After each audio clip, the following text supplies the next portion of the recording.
Details on Andrade's AEW departure.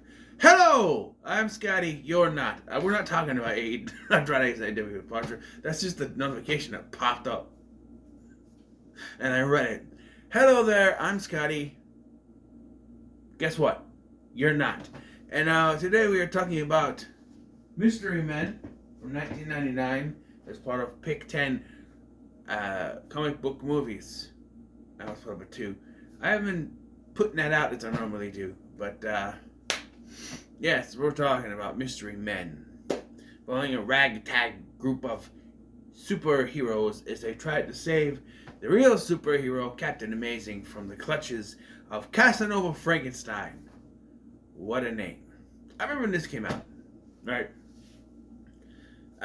Trailers were everywhere, and then it just disappeared because the movie bombed, apparently. And, you know, I'm starting to realize, especially since last year, that just because a movie bombs does not make it a bad film. Okay, there are several movies that bombed last year that didn't deserve to bomb, but they did. The Flash being one of them. The Flash is generally a good movie, and it bombed because it didn't make enough money. And I always say, or I should always start saying, that just because it didn't make enough money for your precious little fucking budgets that you put out does not mean it's not a good movie. Matt, everyone's like, oh, it bombed, so it must suck.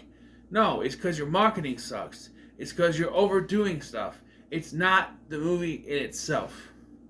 You also have people who go out there and bash the movies, you know, for one way or another. Back to the Flash again. They bashed the CGI. You know, Andy Muschietti defended it, and you can roll your eyes and say, well, of course he's going to defend it. He's his movie. And as much as me and Mr. Gunn don't get on, because I think he's a selfish prick who only cares about the movies he wants to make instead of what the fans would want him to make, he did go out, you know, telling people this is generally a good movie, and I believed him. And for that, he has my trust because I do generally really like The Flash, right? So, just because a movie bombs, and I say bombs because the term bomb, I don't know. I've never liked that term, right? Because to me, it's always been associated with a bad movie. Oh, it's a bomb, so it sucks. Not necessarily. This movie bombed, and I think it's generally a decently made film. Ben Stiller stars in the film, was originally approached. There was a second one approached to direct, but he looked at the script and said there's no way he could have done it. It's too much. But he was persuaded by Janeane Garofalo to actually be in the film. And we get an all-star cast here. You got Ben Stiller, William H. Macy, Hank Azaria, Paul Reubens, rest in peace, Janeane Garofalo, Wes Studi, Kel Mitchell, Greg Kinnear, Eddie Izzard,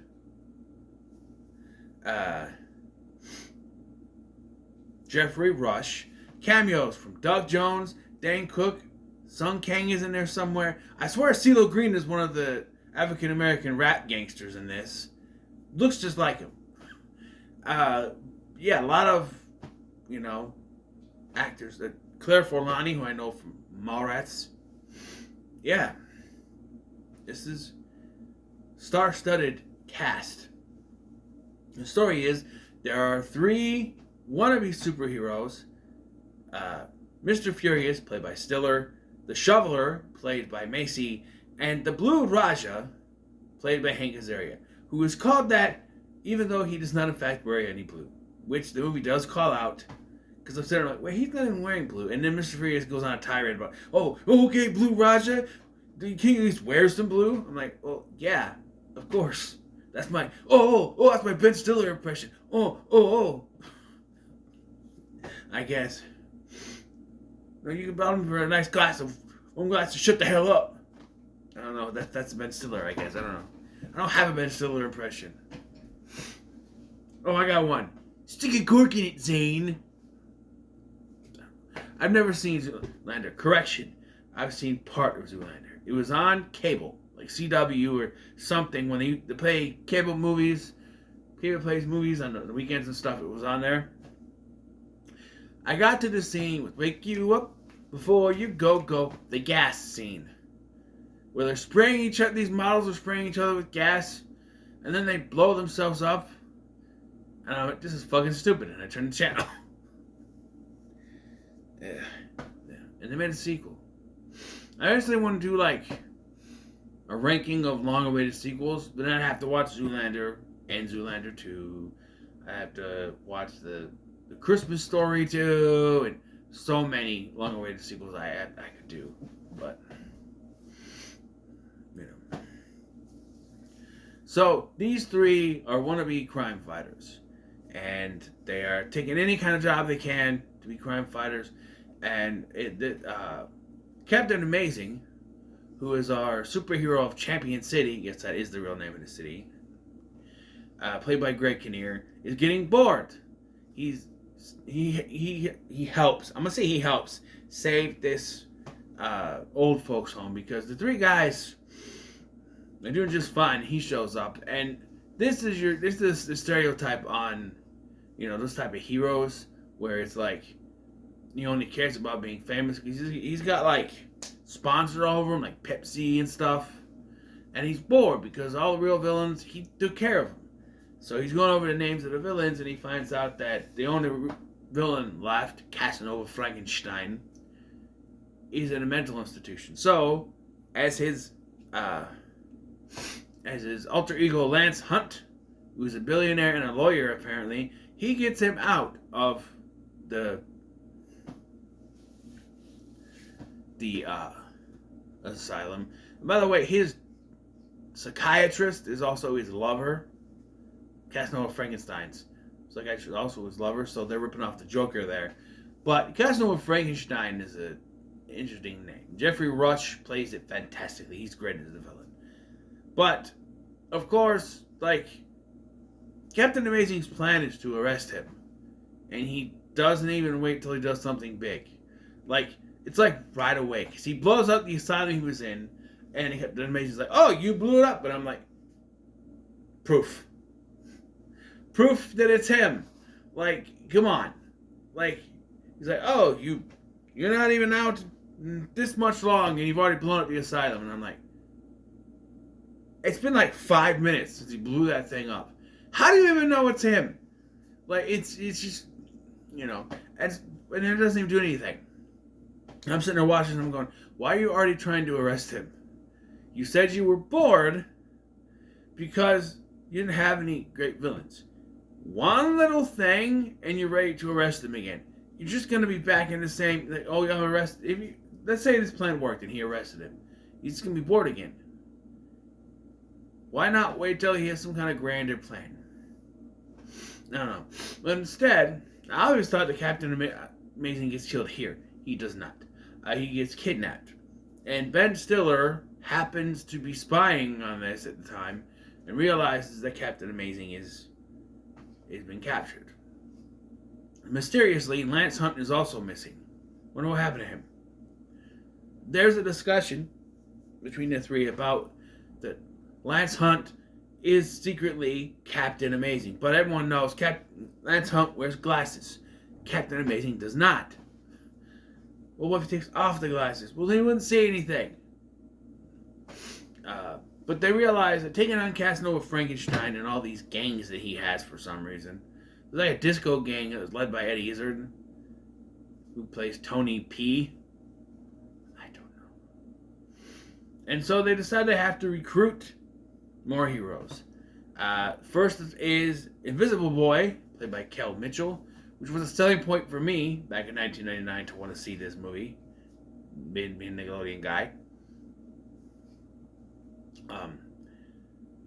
But he's Invisible Boy. He can go invisible only when no one's watching. So it's kind of played up as to if he really has powers, but then it is confirmed later. The next recruit is the Spleen, played by the late Paul Reubens. And his ability, as you would imagine, is to fart. He's the fart joke of the movie. But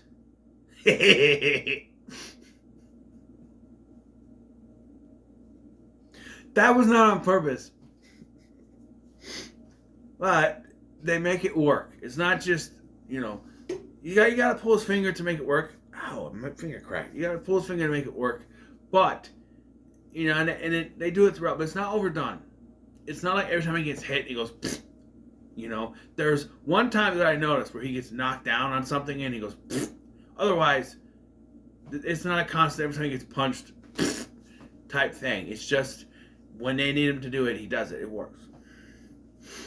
They hold this recruitment thing, the treeouts. They do the treeouts. The longest yard reference. They do the treeouts, which gives us characters like the Waffler, played by Dane Cook, or the Eraser Man, I think is what it is, played by Doug Jones, and then there's a kid, son of Eraser Man.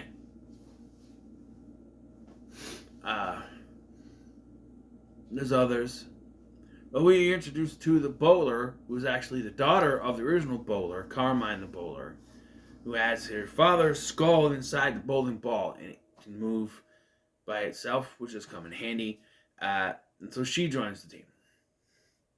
And there's also the Sphinx, played by Wes Studi, who's supposed to be this all-wise, all-seeing mentor who speaks in riddles, like, for you to master my teachings, I must first teach you to master, or something like that. I don't know. You know, he, like, you know, throws the words around. Eventually, though, they're able to get to the Castle Frankenstein to save Captain Amazing. They do get help from someone who is at the old folks' home and gives them weapons, but they're non-lethal weapons because he's, I don't know, doesn't want to hurt anyone. There's a tornado. The first are like, nah, never mind. But then this tornado machine grabs Spleen and throws him up. That'll work. Speaking of which, 1999. CGI, maybe not so good. Except when they show the city. The city is probably all CGI, computer generated. My one complaint is that I know we see that there's daylight, but every time they show the city, it's nighttime. I don't remember seeing a city skyline thing where it's daytime. It's always nighttime. There's also a subplot with Ben Stiller and this waitress played by Claire Forlani. And I just feel like there's no chemistry there. Like, he's hitting on her for most of the film, and it's only when he tells her his real name that she's like, oh, I love you now. And it's only so that she can then get captured by Casanova Frankenstein. However, there's a big issue with that because, one, Frankenstein did not know they were even going to come after Captain Amazing. But they're there to rescue him, and then Captain Amazing is killed by accident because they couldn't find the right button because Captain Amazing is a fucking idiot. He was telling him to push certain switches that he has no idea how to do it. In normal films, they would come in there and uncuff him, and he would be forced to work together with them. And I, because I thought about this time. I used to not like the fact that he died because it's like, on one hand, yeah, he caused this himself, so he kind of deserves it. No one deserves to die, but you know what I mean. He's a fictional character. But on the other hand, like, what's the point of this whole mission if he dies? Well, the whole point is to become heroes. And I felt like that if Captain Amazing survived, they would have to do the cliche ending where, even though they all work together, Captain Amazing takes the blame for it, and they get none of the respect. They get nothing from it. And so they're reduced back to being heroes, which would kind of deplete the whole reason for the movie. So I'm glad they went in this direction. And I was looking up, there's an alternate ending. Apparently, the only thing I could find about it is that they used the tornado thing instead of what they used the bowling ball to destroy the machine. It's going to destroy the entire city. There's pretty decent fight scenes. There's one where the Spleen gets shot in the ass, and he's like, I give him my ass, I give him my ass, give him my ass. And this little boy's like, does your power still work? And I see it does. then he passes out. The Invisible Boy is able to turn invisible. He has to take off all his clothes, though. I don't know. But, they got these new members. They use their release to help. Except for maybe the Sphinx. I do like the scenes with the Blue Raja and his mom, because it shows you, like, he has this British accent he puts on throughout the entire film. Whenever she's around, he knocks it off. But you're going to have a guy doing accents. It's, it's Hank Azaria. Which, by the way, I still think it's fucking bullshit that they kicked him off The Simpsons. He haven't played anything Apu for, what, 30 years? And all of a sudden, because he's not actually Indian, he can't do the voice. Fuck you. They did the same thing to Mike Henry on Family Guy. Dude, it's voice acting. Go suck a dick. Alright? Think about this. You're trying to gender appropriate, right? Or not gender, but skin appropriate. What do you want to call it?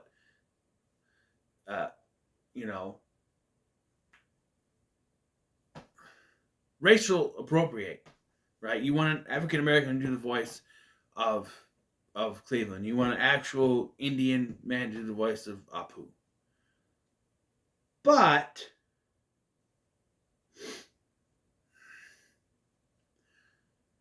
they've been doing these voices for how long? Family Guy's like 20 years. Maybe almost 30 by now. And then it's over 30 for The Simpsons, right?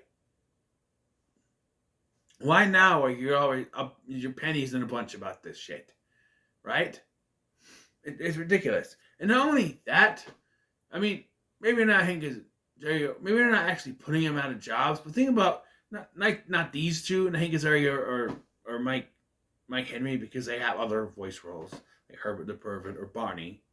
But think of other ones that only have that one voice. Because they're not that skin color, they can't do it anymore. Now they're out of a job because of your cultural appropriation. That's the word I'm looking for. Your cultural appropriation fucking bullshit. I'm sorry. And yet, those same people are now casting movies the opposite way. Taking white characters that should be white like the Little fucking Mermaid, and making them black. You know what I mean? And even more confusing, and I gotta scratch my head. They make Ariel black, King Triton is Colombian, or whatever he's from, and then you have Miss McCarthy being white, then you do the sister thing, which makes no sense, and then her friggin' sisters are every friggin' color of the rainbow! Which suggests that King Triton is a player. But I'm just saying, make up your goddamn mind. Oh, we gotta have a cast that's diverse. That's fine, but make it make sense. If you're going to have an African-American Little Mermaid, then cast Cedric the Entertainer as Triton. Or someone else who is black. You know who would be good as King Triton? Samuel L. Jackson. Not my kingdom, motherfucker. You know what I mean? I'm just saying. Anyway, back to this. Why did I even get up in arms about the cultural cast appropriation? Well, how did I get off on that tangent? But anyway,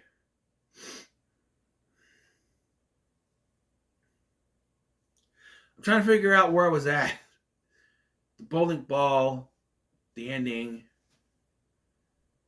I don't know. Oh, the Blue Raja. Right, Hank Azaria. The scenes with him and his mother, played by Louise Lasser from, it's not Cranberry Sauce, Artie. It's not Cranberry Sauce.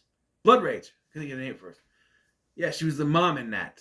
And that weird ending from the movie that is somehow bad and good at the same time. It's a weird ending that it's so weird. You're just like, oh, it's not a very good ending. But you're like, the more you think about it, it's like it's very, very weird, and I kind of like it. It's kind of weird. I didn't have time to watch it over Thanksgiving like I usually, or I could have, but I just spaced it off. Anyway, she plays the mom, and her scenes with Hank Azaria are actually pretty good, because there's a scene towards the end where he tells her everything, and you think she's gonna yell at him, and she's like, "Do you need more forks?" And she gives them this special forks. So that's kind of cool. And you have the scenes with Win Macy and his wife in this, who is African American, and they have two, discolored children, or what do you call it, come. I think they're both African American, but I think they're supposed to be mixed race. That's what I meant to do. But yeah, but the weird thing is there is some weird direction here. Everything is handheld and close shot. Like the scene I mentioned with William H. Macy and his wife is directed where cameras right in front of Macy's face, then cut in front of her face, and then cut back to his face. It's like very in the face, very weird. It's a very weird movie. There's a weird feels about it. That's when you get Jeffrey Rush doing his German accent. Und wie will kill Captain Amazing? The whole thing. It's the movie's fun. And again, they basically have succeeded defeating all these gangs. By the way, Michael Bay also has a cameo as one of the preppy jock gang members or leader, whatever. Anyway, they defeat everyone, and they're ready to stop Casanova Frankenstein. He shows up with Claire Forlani's character, the waitress. And I'm sitting there going, how did you even know she was connected to this? Like, as far as we know, he's been in his castle setting up these gangs. He shouldn't even know about our heroes. To him, he's got the only hero. It makes no sense. Well, no, there was I forgot about the scene where they confront him in the car. That's right, they do that. I forgot about that. But still, how did he know about the waitress? Was he spying on them? He could have, I guess. I don't know. It just seems to come out of nowhere. Because they need to have some higher stakes, I guess. But they use the bowling ball to destroy the machine, and Casanova Frankenstein gets all meshed up. And they save the day. Right? That works. Saving the day. And we get, for the first time in cinematic history, All-Star by Smash Mouth. That's right. Shrek did not originate this. This movie did. But because it bombed, it didn't get out there. And then Shrek came. And then it became a hit. But it started here first, folks. This was where it started. Not Shrek. I'm just saying.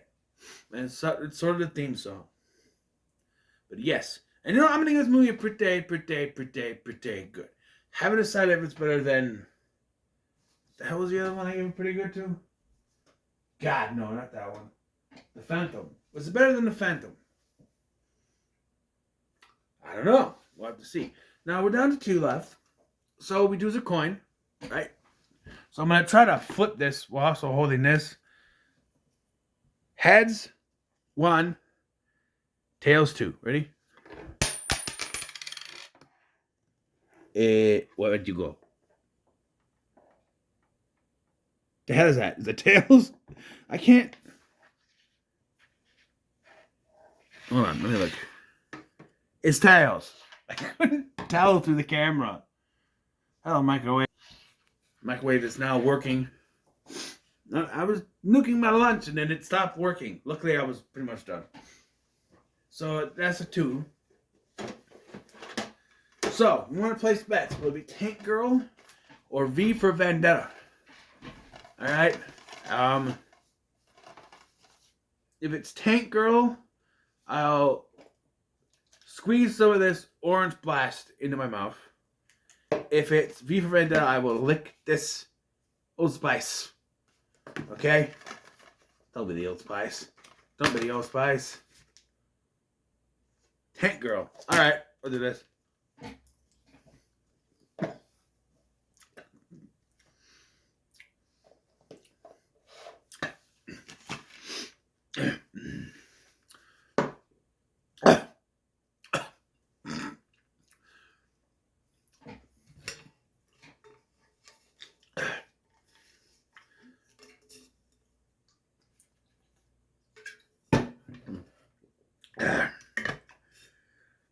Woo! No, you know what?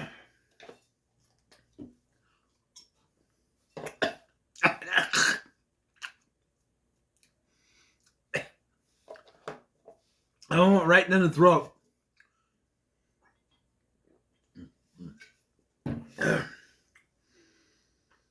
It's so tart. It's so tart. My teeth are doing that thing when you suck on a lemon. It's so tart. I'm sorry. Yeah. Whew. All right then. I was gonna do that before I start the review, but I think I don't know. So, what are your thoughts on Mystery Man? Hold on. You know it's right.